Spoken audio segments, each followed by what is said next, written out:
வீட்டில் தூங்க முடியலைங்க, கெட்ட கெட்ட கனவா வருது, என்னால் படுத்தா தூக்கம் வரல, என்ன பண்ணுறதுனே தெரியல, உருண்டு உருண்டு படுத்து தூங்கி பார்க்குறேன், ஏதேதோ நினைவுகள் எல்லாம் வருது, தூங்கிட்டு இருக்கிற மாதிரி இருக்குது, ஆனால் மனசு தூங்கலை, கண்ணு மட்டும்தான் மூடி இருக்குது, ஆழ்ந்த தூக்கம் இல்லைங்க, கெட்ட கெட்ட கனவா விடிய விடிய வருது, நடுஜாமத்தில் நான் எந்திரிச்சு உட்காந்துக்கிறேன், என்னால் எதை பார்த்தாலும் இருளாக தெரியுது, பயமாக தெரியுது, எப்படா விடியும்னு எனக்கு ஒரு பொழுதே போக மாட்டேங்குது.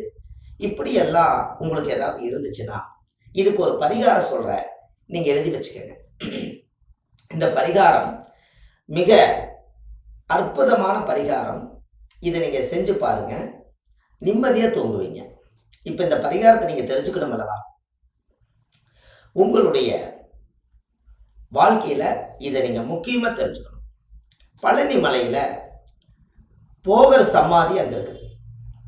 இந்த போகர் சமாதி மேலே திருநூறு, அங்கே தீபாரதனை காமிச்சு பூஜை பண்ணி சாமி கும்பிட்ட திருநூரை நீங்கள் கொஞ்சம் வாங்கி கொண்டு வந்து தலைமைட்டு கடையில் வச்சுட்டு நெத்தியில் விபூதி விட்டுட்டு, அகத்தியர், பெரிய பெரிய மகான்கள் அவங்களே இந்த இடத்துல விபூதியை கையில் வச்சுட்டு தான் பேசியிருக்காங்க.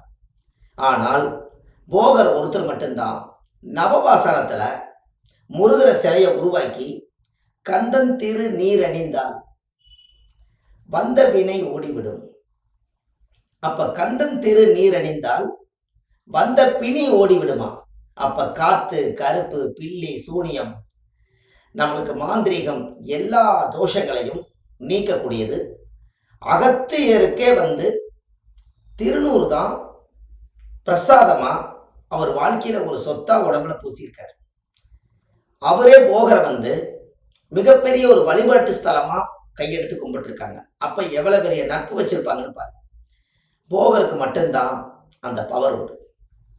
அதனாலதான் நீங்க பழனி மலையில போகர் சமாதிக்குள்ள, ஜீவ சமாதி அதுதான், அந்த போகர் சமாதிக்குள்ள பழனியில முருகனை உருவாக்கி வச்சுட்டு அதுவே கடவுள் நினைச்சு, அதுவே சொந்த வீடு நினைச்சு அங்கேயே அவர் ஜீவ சமாதி ஆனதுனால அந்த ஜீவ சமாதி போகர் சமாதிக்குள்ள ஒரு மிகப்பெரிய ஒரு ஆற்றல் சக்தி இருக்கிறதுனால அந்த இடத்துல போனீங்கனாலே ஒரு எங்கிருந்தோ ஒரு நறுமணம் நம்ம மேல அடிக்கும். அதுல அந்த பூஜை பண்ணும் போது, அந்த தீபாரத்தை காய்க்கும் போது அந்த தின்னூறு கொஞ்சம் எச்சா வாங்கிட்டு நீங்க வீடு பூரா தெளிச்சு விடுங்க. உங்க கட்டல்ல எந்த கட்டளை படுத்துக்கிறீங்களோ முதல்ல அந்த கட்டளை சுத்தமா கழுவி அந்த கட்டல்ல முதல் தொளிச்சு விடுங்க. நெத்தியில திருநூறு பூசிக்கங்க. படுக்கும்போது கொஞ்சம் ஒரு காட்டன் துணியில ஒரு பைக்குள்ள திருநூறு வச்சு ஜோப்பில் வச்சு படுத்துக்குங்க. அந்த போகருடைய ஆசீர்வாதம் உங்களுக்கு அந்த இடத்துலயே சேரும்.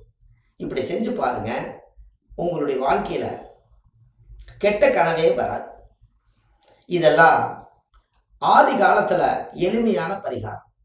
ஒரு கையில 90 வாங்கி பூசிட்டு ஒரு கையிலேயே பிடிச்சிக்கிட்டு நாயம் பேசிட்டே கொண்டு ஒரு கையில் எடுத்துட்டு இந்த கையில் எடுத்து அப்பாவுக்கு திருநூறு வச்சு விடுறதும், அம்மாவுக்கு திருநூறு வச்சு விடுறதும், அந்த காலத்துல கூட பிறந்த தங்கச்சிக்கு, குட்டி பாப்பாவுக்கு, பெரிய பாப்பாக்குன்னு அந்த திருநூறு ஒண்ணு எல்லாம் முடிச்சுட்டு நெஞ்சிலேயே நம்மளுடைய கழுத்திலேயே தொடவிட்டு ஒரு துளி கூட காத்துல விடாம மூடி கொண்டு வந்தாங்க ஒரு காலத்துல. திருநூறே பெரிய ஒரு தலையெழுத்தை மாற்றக்கூடிய சக்தி இருக்குது. நாங்க இன்னைக்கு பாருங்க, திருநூறு வாங்கினா நம்ம நெத்தியில பூசிட்டு கோயிலே போட்டு வந்துடுறோம். அந்த காலத்துல எப்படி நடந்துக்கிறாங்க. நம்ம மட்டும் திருநூறு வச்சா பத்தாது, நம்ம அப்பா அம்மாவும் நல்லா இருக்கணும், நம்ம அக்கா தங்கச்சியும் நல்லா இருக்கணும்னு அந்த காலத்துல கையில மூடி கொண்டு அந்த திருநூறு அப்படியே எடுத்து நெத்தியில வச்சது எத்தனை பேர் உங்களுக்கெல்லாம் வச்சிருக்கிறாங்க.